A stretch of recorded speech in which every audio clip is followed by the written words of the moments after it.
जय हिंद दोस्तों। इस वीडियो में हम जो इसके पहले खिलजी वंश पढ़े थे उसके बाद हम तुगलक वंश की जानकारी प्राप्त करेंगे, एक तरह से रिवीजन करेंगे। तो चलते हैं। अभी तक हमने खिलजी वंश स्टार्ट किया था जो 1290 ईस्वी से लेकर 1320 ईस्वी तक चला। अब हम स्टार्ट करते हैं खिलजी वंश के बाद तुगलक वंश। तुगलक वंश कब से कब तक चला? तो ये 1320 से लेकर 1414 ईस्वी तक चला। 1320 से लेकर 1414 ईस्वी तक चला। तुगलक वंश का जो संस्थापक था उसका नाम था गयासुद्दीन तुगलक। क्या था? गयासुद्दीन तुगलक। इसने 1320 से लेकर 1325 ईस्वी तक शासन किया।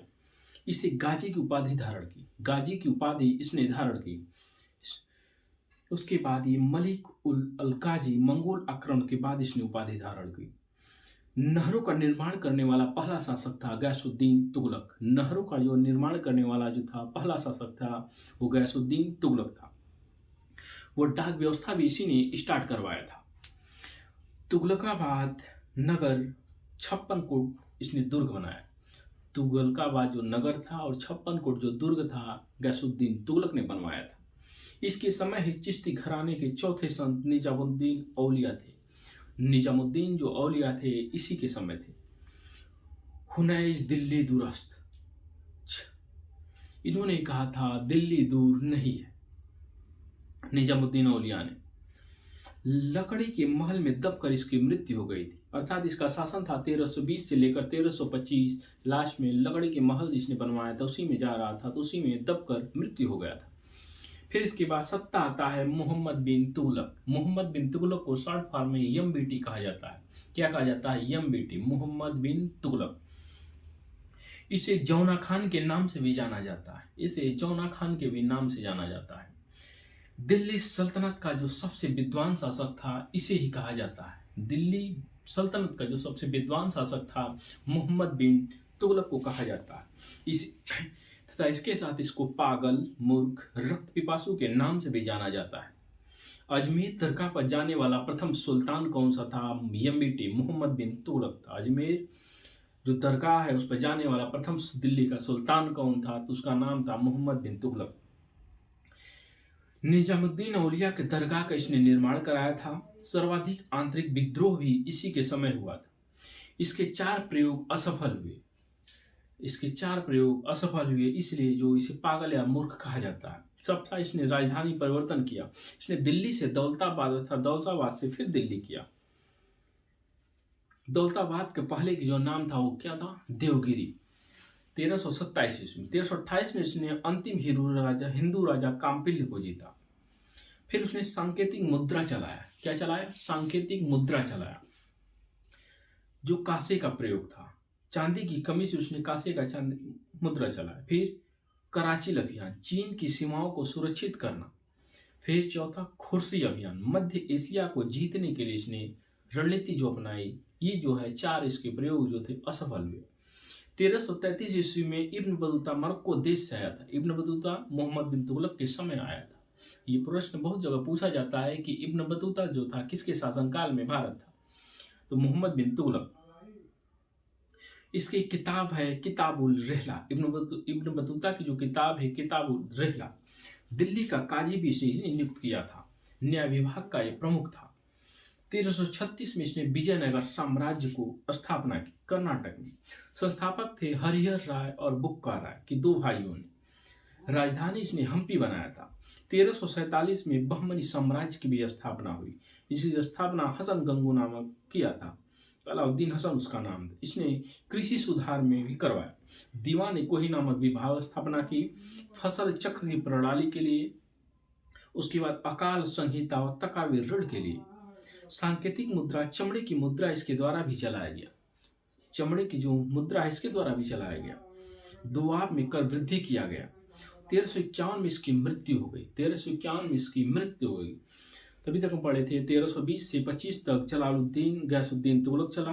फिर 1325 से लेकर 1351 ईस्वी तक ये चला। कौन? मोहम्मद बिन तुगलक। फिर आगे हम देखते हैं 1351 से लेकर 1388 तक फिरोज शाह तुगलक चला। उसका असली नाम था कमालुद्दीन फिरोज। कमालुद्दीन फिरोज। पिता का नाम रज्जब था गैसुद्दीन तुगलक तथा माता था बीवी जैला हिंदू।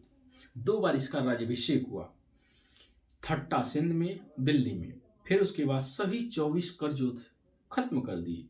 इसने जो 24 कर थे वो खत्म कर दिए। इसके मुख्य 4 कर लगाए थे। क्या कर लगाए थे? 4 इसने इंपॉर्टेंट जो है कर लगाए थे। क्या था? खराज कर, जजिया कर, जकात कर, खुम्स कर। जजिया कर हम शुरू में भी आपको बताए थे पहले लेक्चर में। मोहम्मद बिन कासिम जजिया कर लाने वाला सबसे पहले वही था। अरब का जो आक्रमणकारी था 712 ईस्वी में आया था। उसने ब्राह्मणों और विकलांगों पे नहीं लगाया था, जबकि इसने सभी पर लागू कर दिया। दिल्ली सल्तनत काल का अकबर की इसे उपाधि से नवाजा गया। सल्तनत काल का जय सिंह भी इसको कहा गया। इसने एकता प्रणाली को पुनः शुरू किया। एकता प्रणाली को पुनः शुरू किया। इसके पहले हम बताए होंगे एकता प्रणाली जो बलबन शायद बंद कर दिया था, इसको फिर से इसने शुरू किया और इक्तदारों को वंशानुगत कर दिया। इसी व्यवस्था को विरासत का सिद्धांत कहा जाता है। अस्थायी सेना रखना इसने बंद कर दिया। इसके समय गुलाम सर्वाधिक थे। इसके विभाग थे दीवान बंदरगाह गुलामों के लिए, दीवान इम्तिहाज था वृद्धा पेंशन के लिए, दीवान रियासत था लोक शिकायती के लिए। महिलाओं का मजार पर जाना इसने बंद कर दिया। सोने चांदी के बर्तन पर इसने पूरी तरह से रोक लगा दी। दीवारों पर चित्रकारिता भी रोक लगा दी। इसे सिकंदर लोदी व औरंगजेब का अग्रगामी कहा जाता है। बसाए हुए नगर जौनपुर जूना खान के नाम से बसाया गया था, जिसे सिराज हिंद भी कहा जाता है। फिरोजाबाद, फिरोज शाह कोटला और फतेहाबाद इसने नगर बसाए। जौनपुर, फिरोजाबाद, फिरोज शाह कोटला और फतेहाबाद इसने किसने नगर बसाए थे? फिरोज शाह तुगलक ने। इसकी जो आत्मकथा थी वो थी फतुहात फिरोज शाही, स्वयं लिखा था। दूसरा तारीख फिरोज शाही बर्नी ने लिखा था। अशोक स्तंभ के मेरठ और टोपरा अभिलेख दिल्ली से ने लाया था। फिर उसके बाद 1395 से 1414 ईस्वी तक नसीरुद्दीन महमूद ने शासन किया।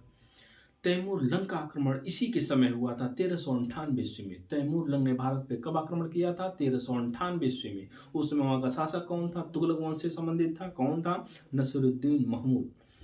फिरोज शाह तुगलक जो था ये कांगड़ा 1365 में ज्वालामुखी मंदिर पर आक्रमण किया था। नहरों का निर्माण किया था। निःशुल्क अस्पताल इसी के समय था। राज्यों के खर्च पर हज यात्रा करवाया था। 1200 बागों की इसी ने स्थापना किया था। तो जय हिंद। धन्यवाद दोस्तों। वीडियो जो कैसा लगा आप जरूर बताइएगा।